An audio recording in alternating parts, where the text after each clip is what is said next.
মুসলমান মনে করে হিন্দু বাড়িতে খাওয়া যাবে কি যাবে না। কোন হিন্দু ভাই আপনাকে দাওয়াত দিলে আপনি খেতে পাবেন। আজকে একজন ফোন করেছে, হিন্দু লোক যদি ইফতারির দাওয়াত দেয় তার ইফতারি খাওয়া যাবে কিনা। মানে অবশ্যই তার উপার্জন যদি হালাল হয় তার খাওয়া যাবে, আর মুসলমান যদি নামাজ পড়ে আর সুদ খায় তার খাওয়াটা হারাম। কথাটা বুঝতে পেরেছেন না পারেন? ইনকাম সে বেঈমান কাফের হতে পারে, মুশরিক হতে পারে, কিন্তু সে ইনকাম করছে হালাল, উপার্জনটা তার হালাল, আপনি দাওয়াত খান, কোনো অসুবিধা নাই। কিন্তু কেউ যদি পূজা উপলক্ষে দাওয়াত দেয় সেই খানা খাওয়া হারাম মুসলমানের জন্য। কোন হিন্দু বন্ধু আছে আপনার, মেয়ের বিয়েতে দাওয়াত দিয়েছে, ছেলের বিয়েতে দাওয়াত দিয়েছে, সেখানে গিয়ে আপনি দাওয়াত কবুল করুন, যেটা হালাল হবে সেটা খাবেন, আপনার জন্য যেটা বৈধ মনে হবে সেটা খাবেন। যদি মনে হয় কোনোটাই বৈধ নাই, এক পিস রসগোল্লা খেয়ে চলে আসুন। বললেন ভাই এই হারাম জিনিস আমার জন্য চলবে না, আপনি মনে করছেন সে খারাপ পাবে, পেছনে বলবে আমার অমুক ভাই বড় ধার্মিক।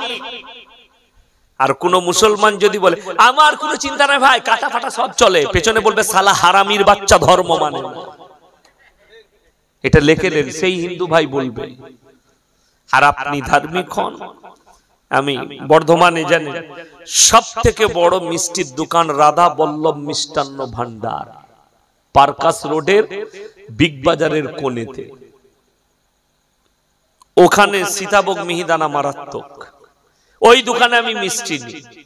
আমি এই রোজার মাসে একদিন মিষ্টি নিতে গেলাম, মালিক আমাকে প্রণাম করলো, বলে স্যার 5 মিনিট দাঁড়াবেন। কেন? আমার ছেলে আপনার সঙ্গে দেখা করবে। ফোন করলে, সাহেব আমাদের দোকানে দাঁড়িয়ে আছে, তাড়াতাড়ি এসো, উনি অপেক্ষা করছেন। এলো, ছেলেটা আমাকে প্রণাম করলো, একটা মিষ্টি গিফট করলো আমাকে, হুজুর এটা আপনার জন্য, আমি খুব আপনার বড় ফ্যান। আচ্ছা এটা আপনি খাবেন, এটা আমরা বিক্রি করি না, স্পেশাল বাড়ির জন্য।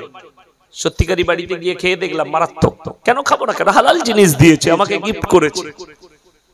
কোন পুজো উপলক্ষে নয়, কোন অনুষ্ঠান উপলক্ষে নয়, আমাকে গিফট করেছে, হালাল জিনিস গিফট করেছে, আমি নিলাম আর দোয়া দিলাম আল্লাহ কবুল করুক। জোরে বলুন আল্লাহুম্মা আমিন। তার মহব্বতকে কবুল করুক, দিনের জন্য আল্লাহ কবুল করুক। দোয়া ব্যবহার আমি তো ওপেনলি বলছি আপনাকে। কেন? পুজোর প্রসাদ খাওয়া হারাম। অনেক শিক্ষিত মুসলমান যুবক যুবতী তারা অমুসলিম ভাইদের হোলি খেলার অনুষ্ঠানে যোগদান করে।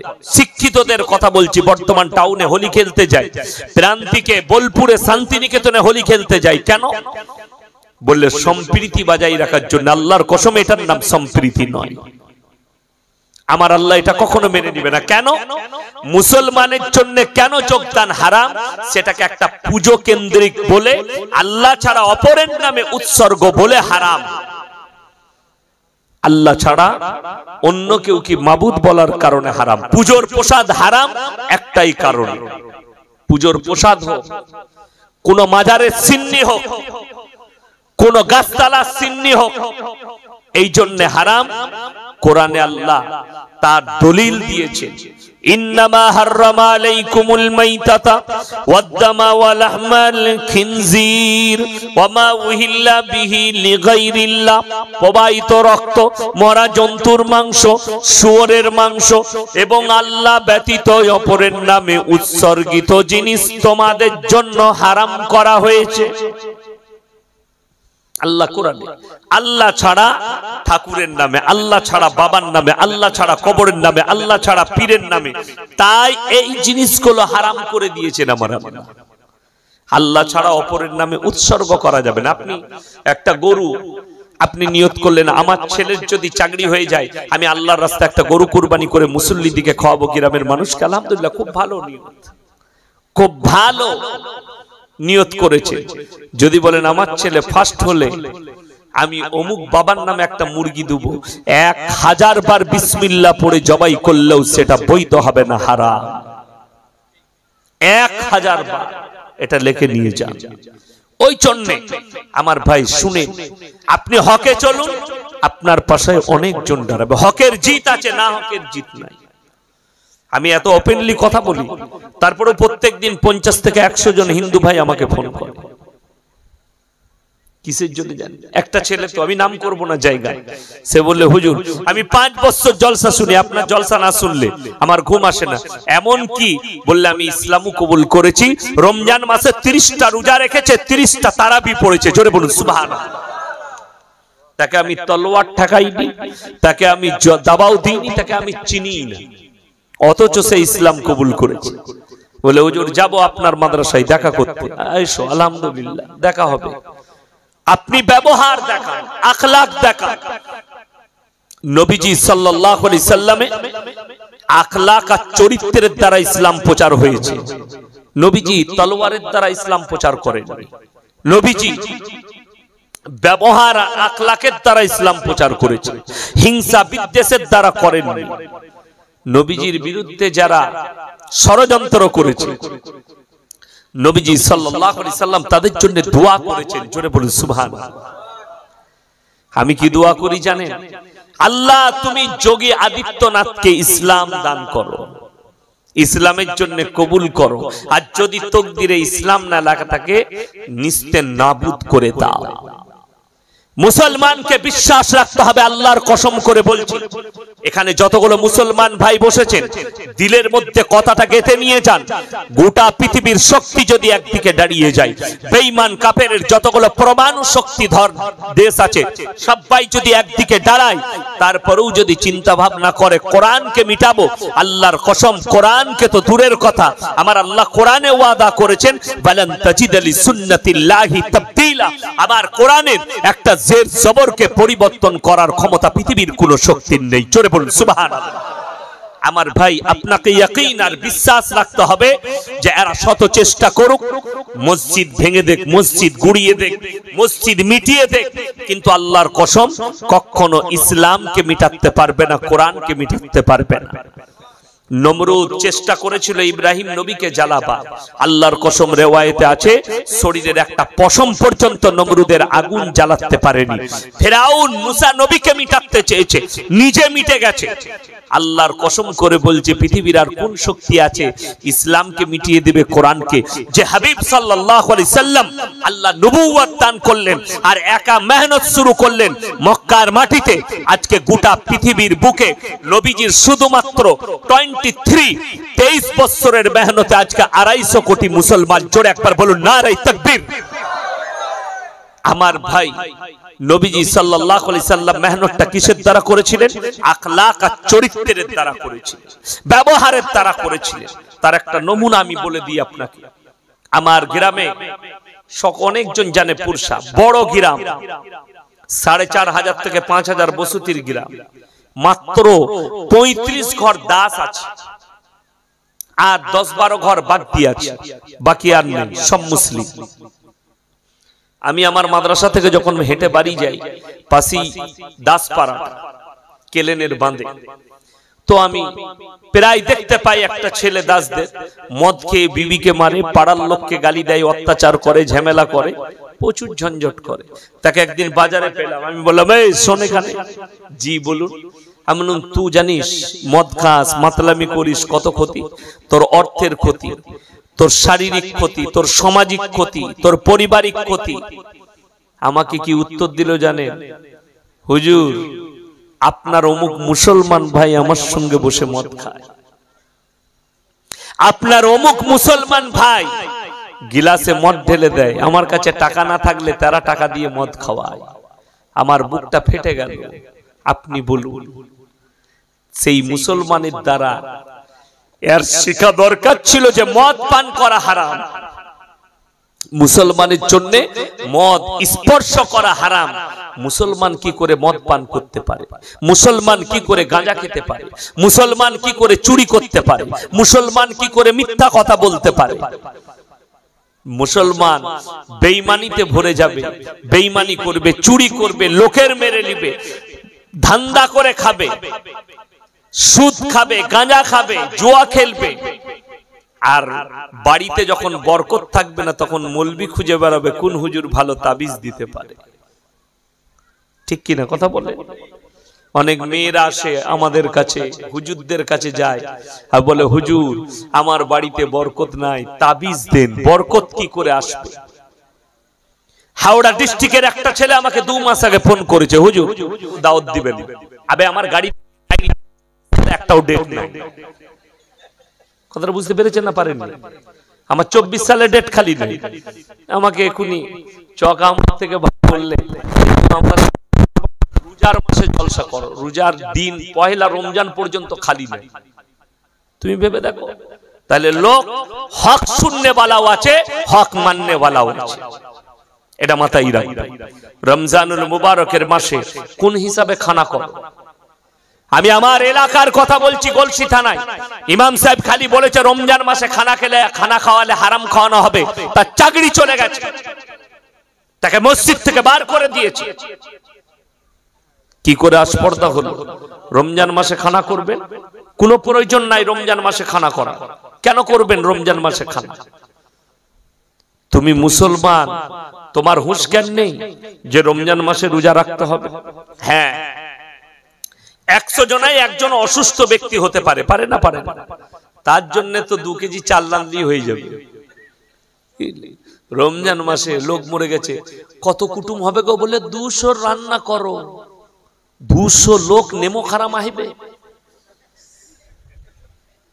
আর ওই লোকগুলো জানাজা পড়লে আর কাজে লাগে? ওই জন্যই তো মৌলবীদিকে গালি দেয়।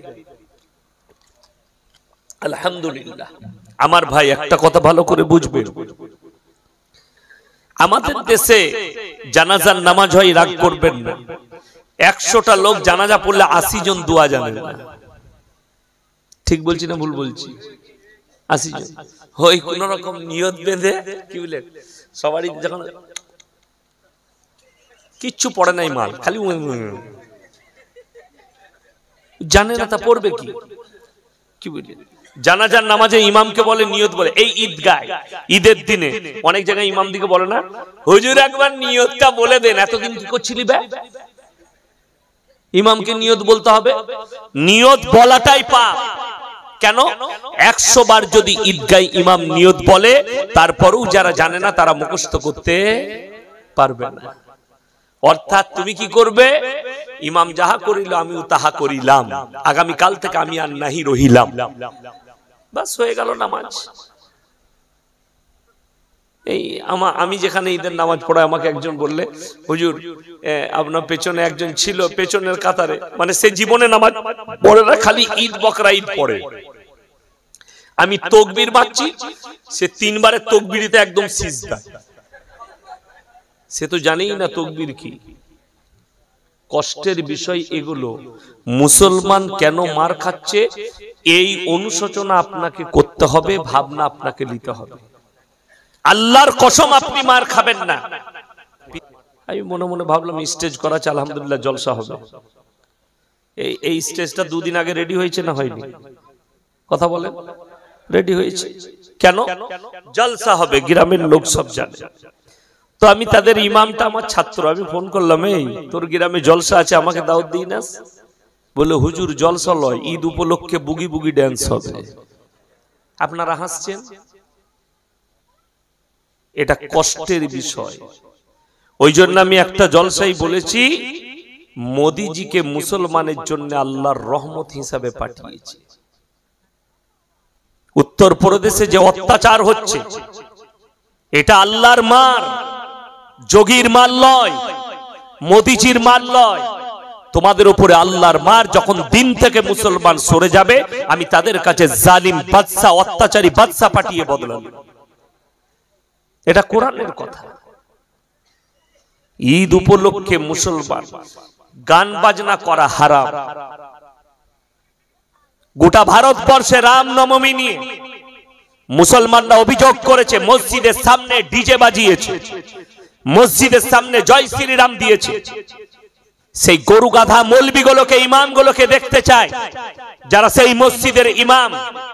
ঈদের দিনে মসজিদের পাশে আমি হাওড়া জেলায় দেখে এলাম ডিজে বক্স বাজাচ্ছে। এরা কারা? এই হারাম করে আওলাদ কারা?